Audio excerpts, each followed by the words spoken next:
बिस्मिल्लाहिर्रहमानिर्रहीम। अस्सलाम वालेकुम। मेरा एक दोस्त इनामी स्कीमों में हिस्सा लेता रहता है। छोटे बड़े कई इनाम बजरिया कुरंदाजी उसके निकल चुके हैं। वो हर चीज़ के रैपर घर में महफूज कर लेता है।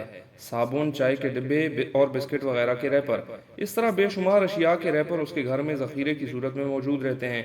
सिगरेट के खाली पैकेट भी वो जमा करता है। वो भी एक चस्का है। मुफ्त में मोटरसाइकिल, वॉशिंग मशीन, दीगर और छोटे बड़े इनामात वो ले चुका है। चस्का याद कोई भी हो, आदमी की गुटी में पड़ जाए तो मुश्किल से जाती है। इनाम भी तोहफे का दर्जा रखता है। कबाड़ियों के पास कबाड़ का जो ढेर लगा होता है, उस ढेर में बहुत से नायाब कीमती रैपर पड़े रहते हैं। कबाड़ी उन रैपरों को अहमियत नहीं देते।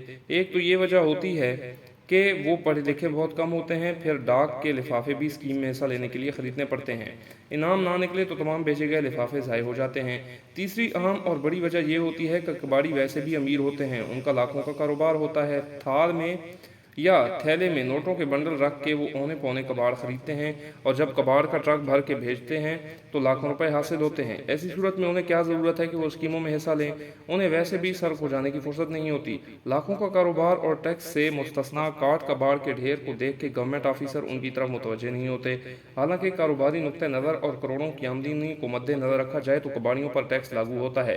खैर, ये तो हुकूमत का काम है। बहरकैफ उनके मैले कुचैले लिबास उनकी गुर्बत की अक्कासी करते हैं, इसलिए अभी तक वो टैक्स से बचे हुए हैं। कबाड़ी साफ सुथरा लिबास भी पहनते हैं। बात कबाड़ पर ख़त्म होती है कि काट कबाड़ और नोटों के अंबार कब टैक्स के लिए उनकी तरफ तवज्जो देगी हमारी सरकार। एक रोज़ मौसम बड़ा सुहाना था। ठंडी ठंडी हवा चल रही थी। मैं और मेरा दोस्त एक सड़क के किनारे मटर गश्त करते हुए सैर के अंदाज में चले जा रहे थे। चौक बाजार से पहले दुकानों का सिलसिला शुरू हुआ तो चंद कबाड़ियों के अड्डे नजर आए। सड़क के एक तरफ दो कबाड़ियों के गोदाम थे, दूसरी तरफ तीन अड्डे थे। काठ कबाड़ का व्यापारी जारी था। छान बुरा रद्दी कागज लेने वाले चंद ठेलाबान कबाड़ तोल रहे थे। कबाड़ी कुर्सियों पर बराजमान तोले गए सामान का हिसाब करके रुकूम अदा कर रहे थे। एक जगह कबाड़ का बड़ा सा ढेर पड़ा था। उसके ऊपर मारूफ कंपनी का चाय का खाली डब्बा पड़ा था, बिल्कुल नवा नकोर फ्रेश, जिसकी कीमत गालिबन 190 रुपए थी। इस तरह के नए रैपर मेरे दोस्त के लिए किसी नेमत से कम नहीं होते थे। जब कोई कंपनी बजरिया को अंदाजी इनामात का अखबार रसायल टीवी के जरिए ऐलान करती थी, मेरा दोस्त फौरन घर में मौजूद रैपरों या डब्बों पर नाम, पता, शनाख्ती कार्ड नंबर, मोबाइल फ़ोन लिख के ड्रॉप बॉक्स में डाल देता था। भेजते तो कई लोग होंगे, लेकिन उनमें मेरे दोस्त की एंट्री ज़्यादा होती थी, इसलिए कोई ना कोई इनाम उसके नाम का निकल आता था। मुफ्त के जमा शुदा रैपर उसके इनाम याफ्तगान में शामिल होने का सबब बन जाते थे। यूँ वो रैपरों या डब्बों के हसूल के लिए दुकानों या जनरल स्टोरों से मुतल्लिका कंपनी की अशिया कीमतन खरीदने से बच जाता था, और मुफ्त के जमा शुदा रैपरों से इनाम भी डिस्ट्रीब्यूटर या कंपनी से वसूल कर लेता था। इनाम देने वाली कंपनियां इस तरह के हेर फेर से वाकिफ होने के बावजूद इनाम याफ्ता शख्स को लाजमी इनाम से नवाजती हैं, क्योंकि उनकी कंपनी के रैपर पर यह तो नहीं लिखा होता कि यह सौदा खरीद के रैपर बेचा गया है या कचरे के ढेर से उठाया गया है। जिस तरह गवर्नमेंट का नोट कारआमद होता है, वो चाहे किसी को सड़क पर पड़ा हुआ मिले या तनख्वाह की मदद में मिले, हर दुकान पर वो नोट चलता है। इसी तरह हर कंपनी का रैपर भी मुस्तनद होता है। आप दुकान से माल खरीद के खाली रैपर भेजें या कचरे के ढेर से उठाएं, रैपर कटा पटा और मशकूक मैला कुचैला ना हो तो आपकी एंट्री काबिल कबूल, वरना सारी मेहनत फजूल। मेरे दोस्त की तरह हज़ारों लोग मुफ्त के रैपर और साशे भेज के नाम ले लेते हैं। अवाम की इस दीदा दिलेरी और हेरा फेरी पर अब कई कंपनियां होशियार हो गई हैं। अब या तो नए माल पर सितारे का निशान बना के वो ये शर्त रखते हैं कि सुनहरी सितारे वाला रैपर फौरी भेजें और कुरानंदाजी के जरिए लाखों के इनाम हासिल करें, या फिर डिब्बे में कूपन डाला जाता है। डिब्बा खोल के कूपन निकालें और नाम, पता, शनाख्ती कार्ड नंबर लिख के पीओ बॉक्स नंबर पर भेज दें या डिस्ट्रीब्यूटर के पास कूपन जमा कराएं। इस स्कीम से मेरे दोस्त जैसे मुफ्तखोरे पुराने बगैर निशान वाले रैपर भेजने से महरूम रहते हैं। यूँ कंपनी की सेल बढ़ जाती है और मेरे दोस्त जैसे मुफ्तखोरे भी चालबाजी का मुजाहरा नहीं कर पाते। इस तरह इनाम मिलता है सही हकदारों और ख़रीदारों को।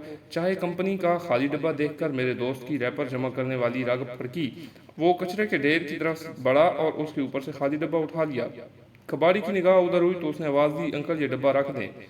कबाड़ी की ये बात सुन के मेरे दोस्त के पैरों तले से ज़मीन निकल गई। इज्जत सबको प्यारी होती है, बेइज्जती का सबको डर होता है। कबाड़ी की आवाज़ पर दूसरे कबाड़ी मेरे दोस्त की हालत और बुखलाहट से लुत्फ लेने की खातिर मेरे दोस्त को तकने लगे। मेरे दोस्त की गलती ये थी कि उसने बिला इजाज़त की हरकत की थी, जो कबाड़ी को नागवार गुजरी। डब्बा भी मामूली था, कोई कीमती चीज़ ना थी, लेकिन वो कबाड़ी का कबाड़ था, उसकी मिल्कियत था, मालिक की मर्जी। मामूली बात पर टोक दे कबाड़ी की आवाज़ और दूसरे कबाड़ियों की तवज्जो ने मेरे दोस्त के हौसला खता कर दिए। میرا دوست بلا کا عیار اور تیز ترار ہے۔ اچانک اس آفتاب سے نمٹنے کا اس نے حل تلاش کر لیا۔ عزت بچانا اور چکر چلانا اس کے لیے لازم ہو گیا تھا۔ اس نے کباڑی کو اشارے سے اپنی طرف بلایا۔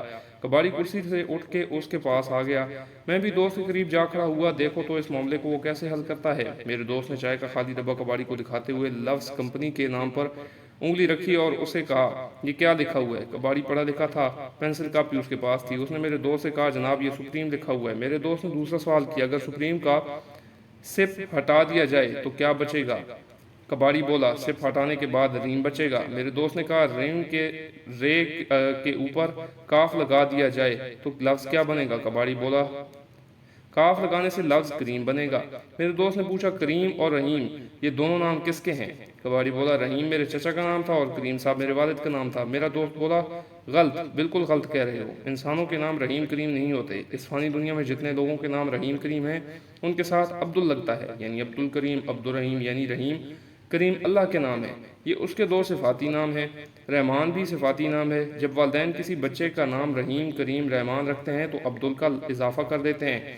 تمہارے والد کا نام عبد الکریم اور چچا کا نام عبد الرحیم ہوگا، یعنی کریم رحیم کے بندے۔ کباڑی بولا، آپ بالکل درست فرما رہے ہیں، ان کے نام عبد الکریم اور عبد الرحیم تھے۔ میرا دوست بولا، لفظ سپریم کا سپ ہٹاؤ، رے پر کاف لگاؤ تو لفظ کریم بنتا ہے۔ سپریم کے 3 لفظ ریم مقدس الفاظ ہیں، صرف کاف کی کمی ہے اور یہ مقدس حروف کباڑ پر پڑے ہیں۔ ایسے مقدس حروف کو کباڑ پر ڈال کے تم آرام سے کرسی پر بیٹھے ہو، لفظوں کی بے ادبی کرنے کے تم مرتکب ہو۔ اس لیے میں سمجھتا ہوں کہ تم مفت میں گناہگار ہو رہے ہو۔ تم پر یہ لازم ہے کہ ایسے الفاظ کا احترام کرو اور ان کو بلند جگہ پر ادب سے رکھو تاکہ تمہاری نیکیوں میں اضافہ ہو۔ کیا میں غلط کہہ رہا ہوں؟ کباڑی نے ہاتھ کے انگوٹھے سے اپنی پیٹھ کھجائی اور بولا، آپ درست فرما رہے ہیں، یہ میری غلطی ہے۔ آپ یہ ڈبہ لے جائیں اور کسی اونچی جگہ رکھ دیں تاکہ مقدس الفاظ کی بے حرمتی نہ ہو۔ میں نے واقعی بہت بڑی غلطی کی ہے۔ ٹھیک ہے، اسے میں لے جاتا ہوں، آئندہ ایسی غلطی ہرگز نہ کرنا ورنہ گناہگار ہوتے رہو گے۔ میرا دوست بولا۔ پھر اس نے کباڑی سے ہاتھ ملایا اور ہم آگے بڑھ گئے۔ میں نے راستے میں پوچھا، یہ سب کیا چکر ہے؟ میرا دوست بولا، میں یہ فلسفہ پیش نہ کرتا تو میری بے عزتی ہو گئی تھی۔ ظالم کا بچہ بڑا سیانہ بن رہا تھا۔ ڈبہ رکھ دو جی۔ ڈبہ واپس رکھنا میری بے عزتی تھی۔ جیسے میں نے اس سے کچھ غلط نہیں کہا، مقدس الفاظ کا ادب کرنا ہم سب پر فرض ہے۔ میرا دوست بولا اور میں سب کچھ سمجھ کے گردن ہلاتے رہ گیا۔